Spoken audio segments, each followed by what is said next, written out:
بسم اللہ الرحمن الرحیم۔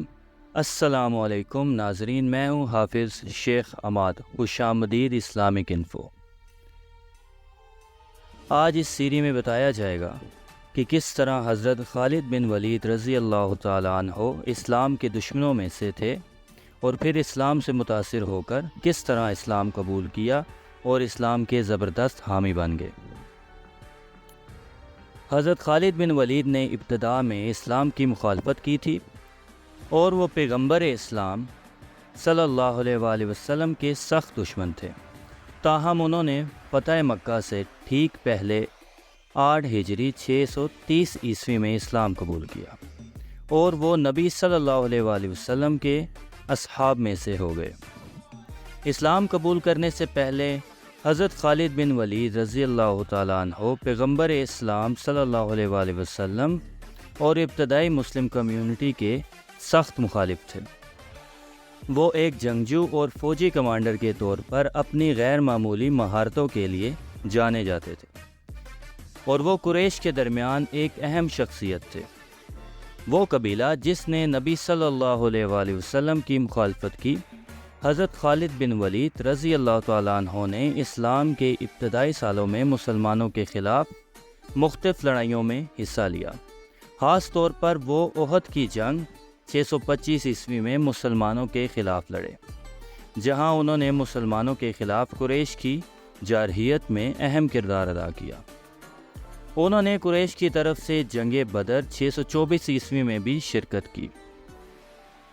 حضرت خالد بن ولید رضی اللہ تعالیٰ عنہ 627 عیسوی میں مدینہ کے محاصرہ میں بھی شامل تھے، جو جنگ خندق یا خندق کے نام سے جانا جاتا ہے۔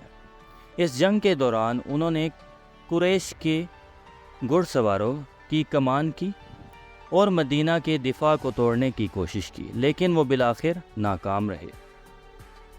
حضرت خالد بن ولید رضی اللہ تعالیٰ عنہ نے اسلام اور پیغمبر اسلام صلی اللہ علیہ وآلہ وسلم کے بارے میں سنا تھا، لیکن نئے مذہب کی سخت مخالفت کی۔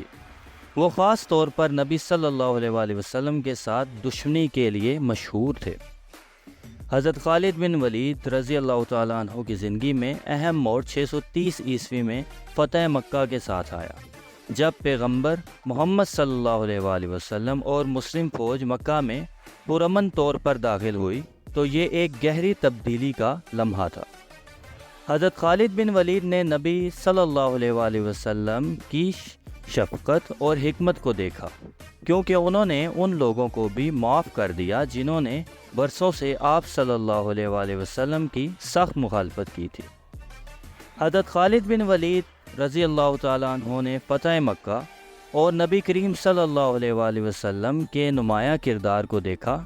نبی صلی اللہ علیہ وآلہ وسلم کے اعمال، آپ کی عفو درگزر اور اسلام کے اصولوں کا حضرت خالد بن ولید رضی اللہ تعالیٰ عنہ پر گہرا اثر تھا۔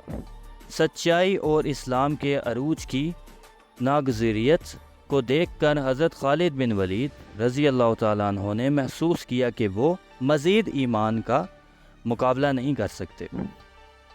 انہوں نے اسلام قبول کرنے کا فیصلہ کیا اور حضرت محمد صلی اللہ علیہ وآلہ وسلم کو اللہ کا رسول تسلیم کیا۔ جب حضرت خالد بن ولید نے اپنی تبدیلی کا اعلان کرنے کے لیے نبی صلی اللہ علیہ وآلہ وسلم سے رابطہ کیا تو وہ مزید ایمان کا مقابلہ نہیں کر سکتے۔ انہوں نے اسلام قبول کرنے کا فیصلہ کیا اور حضرت محمد صلی اللہ علیہ وآلہ وسلم کو اللہ کا رسول تسلیم کیا۔ جب حضرت خالد بن ولید نے اپنی تبدیلی کا اعلان کرنے کے لیے نبی صلی اللہ علیہ وآلہ وسلم سے رابطہ کیا تو نبی کریم صلی اللہ علیہ وآلہ وسلم نے انہیں گرم جوشی کے ساتھ قبول کیا۔ حضرت خالد بن ولید کی ماضی کی مخالفت کے باوجود نبی صلی اللہ علیہ وآلہ وسلم نے انہیں معاف کر دیا اور انہیں مسلم کمیونٹی میں خوش آمدید کہا۔ حضرت خالد بن ولید کا اسلام قبول کرنا نہ صرف ایک ذاتی تبدیلی تھی بلکہ مسلم کمیونٹی کے لیے ایک عملی فائدہ بھی تھا۔ ان کی فوجی صلاحیت اور قائدانہ صلاحیتیں بعد میں آنے والی مختلف لڑائیوں اور فتوحات میں انمول ثابت ہوں گی۔ حضرت خالد بن ولید کا اسلام کے ایک شدید مخالف سے اس کے سب سے زیادہ عقیدت مند کمانڈر تک کا سفر ایمان کی تبدیلی کی طاقت اور ہمارے پیغمبر رسول صلی اللہ علیہ وآلہ وسلم کے کردار اور تعلیمات کے گہرے اثرات کا ثبوت ہے۔